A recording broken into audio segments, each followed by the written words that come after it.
Kakak luka? Luka apa? Kakak luka kelakahan. Bukan kelakahan, kekalahan.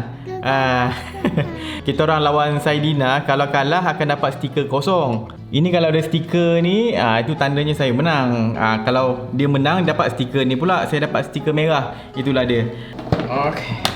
Alright. Banyak first aid. Luka kekalahan. Dah. Okay, sekarang transition kepada tajuk hari ni. First aid ataupun peti kecemasan. Macam mana nak guna dia? Jom.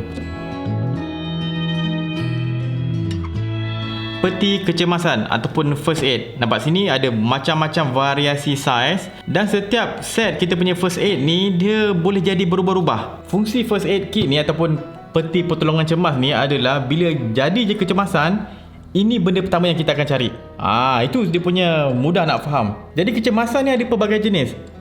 Luka ke, serangan jantung ke, apa pelik-pelik kan, orang patah tangan ke, dia ada macam-macam jenis kecemasan ni. Depend pada kita punya environment, dia punya peti kecemasan mungkin berbeza. Okay, tapi secara overall isi dalam dia ada beberapa benda yang hampir lebih kurang. Jom kita tengok Okay, so saya letak tepi je semua. Saya gunakan dua ni je lah dulu, memudahkan kan. Satu yang kira kecil sikit, satu yang besar, sederhana besar. Tak adalah besar sangat, tapi sederhana besar. Okay, first kita buka yang kecil ni. Alright, so kita buka. First kita akan nampak apa? Biasa standard akan ada. Ini adalah gauze. Gauze ni senang cerita, ianya adalah kain. Dia kain yang bersih, tapi dia structure dia kalau tengok dekat kan, dia cotton, tapi cotton yang jarang-jarang. Supaya memudahkan kita serap contoh darah ke apa. Dia gauze ni kadang-kadang orang terkeliru dengan bandage. Sebab kan istilah kita bukan doktor, kita orang biasa je. Senang cerita kain lah. Satu kain yang akan kecil-kecil macam ni, untuk memudahkan kalau ada luka ke apa, kita tepekkan. Satu lagi kain yang besar macam bandage tu, kita nak contoh tangan dia patah ke apa, sakit tangan kan, kita nak ikat di tangan sini, ikat ke leher kan. Itu kita gunakan bandage. Andai kata contohlah tangan saya luka, okay, ada luka secok macam ni, luka sikit je. Kalau level luka sikit secok macam ni, kita tak perlukan benda pelik-pelik. Just ambil kita punya plaster ni je, toplas ke apa yang brand ni ikutlah. Sebab tujuan dia kita just nak bagi tak ada infeksi berlaku dan dia tak kacau kerja kita. Sebab kalau setakat luka kecil macam ni, secok tergaris macam tu je, kita still boleh sambung buat kerja, tak ada apa-apa pun. Cumanya kita tak nak ada infeksi ke apalah. Bawah dia ni akan ada dua botol buka macam ni. Saya rasa semua orang tahu nak guna benda ni. Luka sikit ni kan, kita dah basuh dululah, sebaiknya cuci dulu. Tutup lekat je sebab ni luka kecil. Dah macam ni, tarik sebelah, sambil lekatkan, tarik sebelah, lekatkan. Settle. Sekarang kita dah ada plaster sini. Kita boleh sambung kerja. Sebab ni luka tu terlalu kecil. Sekarang andai kata luka kita tu besar lagi. Contohnya saya punya luka besar lagi. Contoh macam ni. Dan mungkin ada nampak sedikit tulang ke apa sini kan. Luka besar macam ni, kita akan dah mula ada pendarahan. Sebab dia kalau kecil tadi, darah dia sikit sekejap je hilang. Tapi bila luka besar macam ni, mungkin pendarahan tu lama. Sebab dia besar kan, dan kita susah nak bergerak. Time tu lah kita kena letak effort sikit untuk bantu rawatan awal benda ni. First step, kena pastikan bersih dulu. Bersih pakai air pun tak ada masalah. Bilas-bilas dengan air, suai bersih semua tak ada masalah. Nampak luka dah ada besar, mungkin besar sangat ni. Ikutlah besar macam contohnya. Barulah kita gunakan kita punya gauze, kita punya kain kita. Contoh kalau kecil tak ada masalah. Kalau besar kita perlukan banyak sikit. Dia bagi beberapa kepingan halus ni. Tutup. Tutup sini gauze. Waktu ada luka sikit lagi, tutup. Kita nak berhentikan dia punya pendarahan. Tutup sini. Bila dah tutup sini, kita kena hold, pegang, jangan bagi dia jatuh. Dan angkat kalau boleh, luka kita tu kalau dia berdarah banyak kan, luka tu kalau boleh angkat lagi tinggi daripada kita punya jantung kita, supaya darah tu tak mengalir laju sangat. Dan bila macam darah tu dah banyak kan, kita jangan cabut, lepas tu ganti dengan gauze kain yang baru. Kalau emergency kain tak ada, kita dah ambil tisu ke apa kan, jangan cabut balik, letak balik, cabut balik, letak balik. Sebabnya darah yang luka-luka ni akan jadi darah beku. Bila dah darah tu dah darah beku, kita cabut balik, dia dah tarik sekali darah beku yang melekat celah-celah luka tu. Jadi luka tu jadi fresh balik. So dia mungkin ada darah balik. Jadi cara dia, kalau dah terlalu banyak darah ni, kita just top up je. Ambil lagi gauss beberapa sikit ni, top up biar dia serap dia darah tu kan. Biar tutup sebab darah tu akan membeku. Okey, contoh darah dah banyak sini. Satu, kalau luka ni tempat yang tak ada banyak pergerakan sangat, contoh ni luka ni kat tempat yang bergerak tau. Sebab kita dekat sendi. Jadi sendi ni selalu bergoyang-goyang, benda yang aktif. Benda aktif ni kita kena pastikan dia tak bergerak. Kalau luka kita besar tapi dekat sini contohnya, ataupun dekat mana-mana lah yang tak ada aktif sangat, kita boleh contoh kat sini luka, kita boleh ambil, mesti dia akan bagi satu lagi pelekat tak silap saya kat sini. Contoh ni pelekat. Andai kata dekat tempat tu luka tu tak aktif, kita boleh pakai pelekat saja. Contohlah, sebab kita just nak holdkan gitu je. Kalau benda tu memang tak gerak, kita boleh pakai pelekat je. Pandai-pandailah, kita pun bukan doktor, sebab kita nak sementara saja kan. Contoh letak sini, buat 2 kali, 2 sini, 2 sini, 1 lagi sini pun tak ada masalah. Asalkan dia dah lekat. Ini tempat yang tak aktif, tak ada masalah. Luka tu tak bergerak. Tapi sekarang kes kita, anda kata kita dekat tempat yang sensitif macam ni, yang aktif. Sebab kalau tergerak je, nanti macam kita tangan ke bawah sikit, kita punya luka terkoyak balik, terbuka. Lepas tu mungkin nampak tulang-tulang sikit sini kat sini kan. Dah ngeri situ. Tak boleh pakai lekat pakai ni saja. Kita kena ada benda yang support kita punya luka ni. Ini datangnya bandage. Bandage ni kain yang besar. Contohlah besar kat ni, segitiga.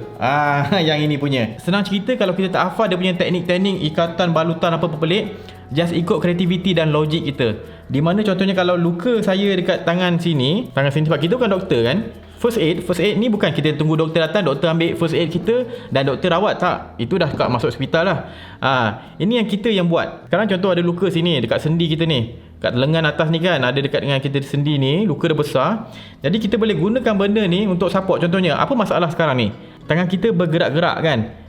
Kejap terjatuh bawah, kita cuba nak letak, tak tahan, kita pun tak tahu. Sebab bila posisi bawah, luka ni terkoyak makin besar. Jadi kita nak pastikan tangan kita maintain macam ni. Kita kena ada bandage untuk support. Tapi maksudnya, benda apa nak pastikan tangan kita tak jatuh bawah? Maybe kita boleh ambil pen kita ni ke apa, support kat bawah ni. Okay, support sini biar melekat. Dia straight macam tu. Ataupun dia bagi ni. Ini contoh, ini set yang ada kayu sini. Ini kalau luka besar sangat lah Okay, contoh tak bagi kayu ni, letak bawah ni.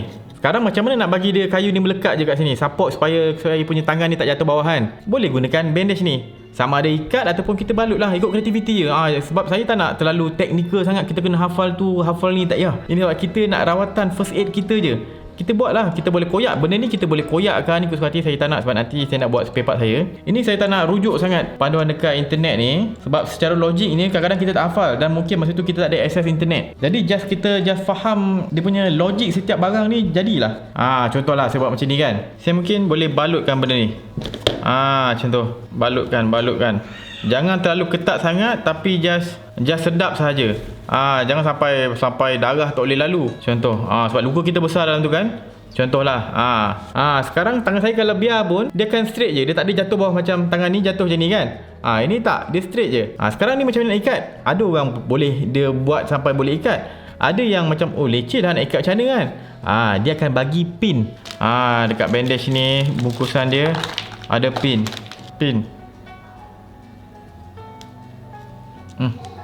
Okey. Dah pin. Luka tu dah ditutup dengan kita punya kain yang kecil, gauss nama dia, dan kita ada kain yang besar, bandage, kita dah balut luka dan kita support sini. Ini kalau luka, kalau tangan patah ke apa, lebih kurang je kita boleh ikat kat badan ke apa, bagi anduh macam tu kan. Just guna kreativiti. So itu settle bab luka. Nanti kalau dah critical tu, bolehlah pergi ke hospital kan, cek doktor nak jahit ke apa. Ini first aid, rawatan awal kita. Beres bab ni, tengok apa lagi yang ada kat dalam ni. Contoh ni, ini cotton ball. Kita ada berbola kapas. Ni dia bagi gunting. Contohnya saya buka sini. Untuk kecemasan, biasanya kita boleh gunakan benda ni untuk membersihkan luka. Something kalau kita nak tekan, ada nanah ke apa kan, kita nak tekan, nak keluarkan nanah tu, sebab benda ni menyerap air. Dia menyerap air dengan baik. So tu fungsi dia, pandai-pandai kreatif. Okay, lain kita akan ada satu antiseptik. Memang biasanya akan dapat satu antiseptik. Ada macam-macam brand. Antiseptik ni tujuan dia untuk antibakteria, sebarang situasi yang melibatkan bakteria, yang kita rasa ada kemungkinan bakteria ke apa, kita akan gunakan antiseptik. Tapi antiseptik ni tak boleh masuk mulut lah, jangan masuk dalam badan. Dia biasanya kat luar kulit. Contohnya kalau kita luka tu tempat yang kita rasa tempat kita luka tu dekat tempat yang lembab, kita dah basuh luka kita dah, tapi dekat persekitaran kita tu mungkin dekat pasar ada banyak bakteria. Jadi masa lepas kita dah cuci tu, kita kena sapu antibakteria supaya bakteria tak masuk dekat kita punya luka. Macam tadi saya dah basuh-basuh, saya terus tekap dengan kain, tak ada masalah. Tapi tempat kita pastikan bersih lah. Kalau tempat tu macam kotor, better kita kena ada satu solution untuk menghalang bakteria untuk kena kat kita punya luka. Ada jenis krim, ada jenis cecair. So kalau cecair ni sesuai pada lepas kita dah cuci luka, sapukanlah cecair kan. Mungkin krim tak sesuai, sebab nanti krim akan bertepek-tepek pula kalau kita nak pakai kita punya yang kain kecil ni. Kain kecil, gaus ni kita nak tepek-tepek, kalau letak krim banyak sangat, bertumpuk-tumpuk krim kat situ, jadi macam rimas pula kan. Kita boleh pakai ubat kuning saja. Tapi tak ada masalah kalau nak pakai krim pun, okey saja, tak ada masalah. Ini penyepit untuk memudahkan urusan kita nak gunakan gaus ni ke apa. Kan kita pakai gaus ni kain kecil ni, kan luka orang, bila luka ni takkan kita nak urus kadang-kadang direct dengan tangan kita. Tangan kita kadang-kadang ada kuman. Kita nak elakkan kuman ke tangan kita, kita boleh gunakan penyepit ni. Pegang benda ni pakai tangan, pakai penyepit sahaja, dan kita dressing kita punya luka. Kita punya luka ke orang lain punya luka ke, pakai benda macam ni contohnya lah, untuk lebih bersih. Tapi kalau ada emergency, kita basuh tangan tu bersih, kita ambil pakai tangan, letak, tak ada masalah lah. Okey, yang ini dia bagi minyak angin. Dia pakai minyak cakapak, minyak angin. Kalau ni dia bagi minyak angin apa? Sama juga, brand yang sama, Kuan Lung. Dan kalau kita tak pasti, biasanya kita akan dapat satu buku lah, buku panduan cara penggunaan. Tapi tak ada banyak sangat pun biasanya, simple sangat. Yang penting kita kena tahulah fungsi benda-benda ni. Saya tengok yang besar ni, tengok apa lagi kadang dia bagi. Yang tadi tu kecil biasanya barang dia limited. Katembat untuk luka juga, nanah ke apa benda, kita boleh guna katembat. Nak buang benda yang melekat pada luka ke, kita nak korek sikit ke, ikutlah. Ada macam-macam kegunaan katembat ni, depend pada situasi. Nampak dia akan bagi pin. Ini dia bagi pelekat lagi. Pelekat dia lain sikit. Pelekat ni sama macam guna pelekat tadi, sama je, cuma ini kuat sikit lah kot. Sebab dia jenis macam plaster punya pelekat. Ini dia bagi ubat mata, kalau mata kita kering. Sekarang dia bagi ubat ni, ubat untuk gastrik. Okey, sakit perut dah, senang. Gastrik dia bagi ubat satu. Ini kita ada paracetamol. Ini antiseptik yang jenis cecair. Biasanya kita akan guna untuk basuh luka ke apa, tapi ini sakit tau. Ini boleh guna, tapi kalau tak nak guna pun tak apa. Basuh luka dengan air bersih tak ada masalah. Maybe kita boleh guna benda ni untuk bersihkan tools yang kita akan guna untuk proses merawat orang. Kalau luka, kadang sekarang orang kata tak payah nak pakai ini sangat, basuh dengan air kosong pun tak ada masalah. Okey, sekarang andai kata saya ada satu beg comel kecil untuk dijadikan beg first aid outdoor saya. Contohnya saya nak simpan dalam kereta, bila saya pergi camping ke apa, ini akan jadi first aid saya. Yang mini lah, sebab kalau kita pergi camping takkan kita nak bawa besar-besar macam ni. Macam terlalu makan ruang sangat. Jadi saya boleh buat saya punya mobile first aid kit. Dan kita boleh plan. Tengok saya buat daripada from zero lah. Saya pilih apa yang saya rasa penting untuk saya. Alright, so keperluan untuk outdoor saya. Okay, first saya nak ada plaster. Saya letak plaster dalam, contohnya saya ni ada 1, 2, 8 plaster. Dalam kes saya, kalau saya keluar pergi camping contohnya 2 hari, contohlah 2-3 hari camping kan. Sebabnya budak ni dia suka kalau ada benda macam ni, sebab dia kan rasa lebih secure, dia rasa selamat. Jadi benda ni bukan sekadar untuk bagi luka tu dilindungi, tapi dia nak bagi anak saya tenteram. Sebab tu saya buat kena ada lebih. Sebab tu saya kata setiap orang dia punya keperluan backup dia berbeza. Okay, sini ada plaster 8, settle duduk atas ni. Sekarang saya nak ada bandage, untuk balut kita punya luka-luka. Kalau ada orang sakit ke apa kan, kalau perlukan anduhan ke apa, pakai kain ni. Okay, pakai bandage satu. Okay, satu lagi bandage juga, tapi bandage kecil. Kalau macam ni bandage besar untuk buat anduhan, nak buat lekatkan tangan kita ke badan ke apa, nak ikat ke apa kan. Ini bandage kecil. Bandage kecil ni untuk luka biasa, luka ke apa yang biasa, yang nak hold, simply hold biasa je, tak perlu nak advance sangat. Kita akan gunakan kain bandage yang kecil, tak ada masalah. Okay, ini gauze, tapi macam sikit sangat. Saya tak suka kalau gauze ni sikit. Jadi saya ada backup kat sini. Saya dah beli gauze banyak sikit. Ni tangan saya dah sanitize tadi, jadi tak risau. Saya nak top up supaya backup. Saya suka kalau gauss ni backup lebih sikit. Okey. Simpan sini. Tinggal nak lekatkan semua ni macam mana?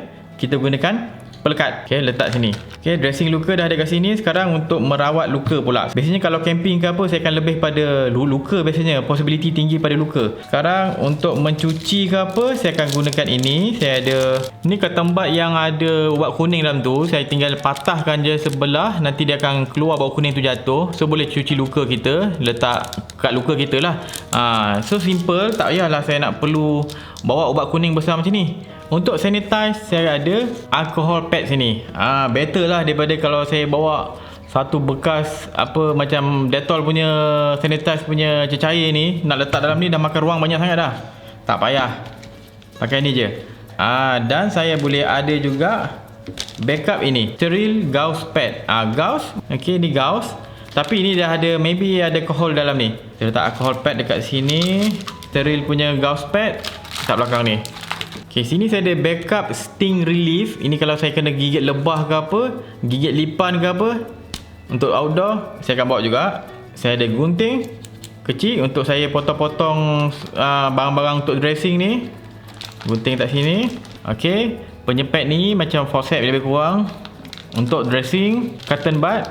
Alright, tak kat sini juga. Okay, sekarang bahagian sini saya nak spare untuk ubat-ubatan. Okay, untuk ubat first saya ada pil Ciketak on. Ini saya kalau salah makan saya senang sakit perut. Ini saya. Okay, kena ada pil Ciketak on untuk saya. Panadol, Actifast. Muat je lah. Dan last minyak angin. Pakai minyak cakapak pun boleh. Okay, settle. Beres. Okay, so settle. Ini saya punya first aid kit yang untuk mobile punya. Saya ada untuk rawatan luka, luka kecil ke luka besar, saya ada rawatan dia. Ada untuk sanitize luka, bersihkan luka, basuh luka pun dah ada.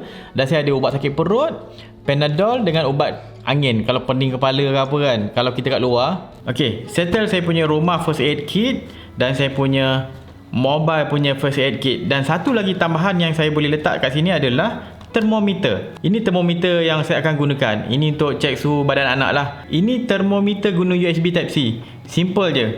Just cocok je dekat handphone yang guna USB Type C. Saya cek kat saya punya dahi 36.5. Beres. Macam ni senang. Tak payah nak kena ada bateri lah, nak top up bateri ke apa. Just cocok kat handphone je, boleh guna. Saya just pastikan suhu tu jangan maintain lebih 38 darjah Celsius je. Itu dah kira panas dah. Okay, so ini saya akan letak dekat saya punya first aid kit rumah punya. Ni rumah punya saya letak kat sini. Kalau kat luar tu pun boleh juga bawa. Untuk mobile punya tak ada masalah. Tapi saya ada satu je, nanti saya beli satu lagi untuk saya punya mobile punya kit. Saya dapat beberapa first aid kit ni daripada Prima Cerang, klinik Prima Cerang yang ada dekat Kota Baru, Johor Baru dengan Kota Damansara. Dia ada buat COVID-19 screening service, dia ada x-ray, ada ultrasound. Pergi ke facebook.com/Prima Cerang. Nanti saya letak link lah. Okay, terima kasih untuk bagi barang-barang untuk saya buat konten ni. Okay, itu saja. Jangan lupa follow Berani Buat, subscribe YouTube Berani Buat. Jumpa lagi. Saya Wan Syafiq. Assalamualaikum.